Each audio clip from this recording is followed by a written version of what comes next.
முதலில் தோன்றிய தமிழே, என் மூச்சினில் கலந்த தமிழே, தாய்க்கு நிகர் தமிழே, இந்த தரணியே போற்றும் என் தாய்மொழியாகிய தமிழ் மொழியை வணங்கி அன்னையாய் தந்தையாய் என்னை அரவணைத்து கற்கின்ற அறிவு சுடரான ஆசானை வணங்கி ஏற்றுக்கொண்ட தலைப்பை ஏற்று பேச வந்துள்ளேன்.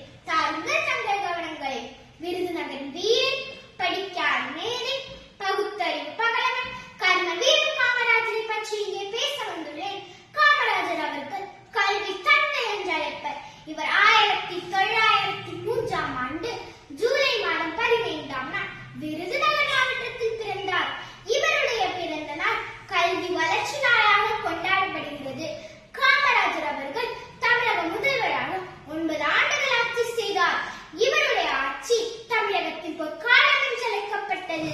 குழந்தைகள் படிப்பதற்காக அவர் போட்ட விதைதான் இன்று தமிழகத்தில் கல்வி சதவீத வளர்ச்சிக்கு காரணம். இலவச மதிய உணவு திட்டம், இலவச கல்வி திட்டம்,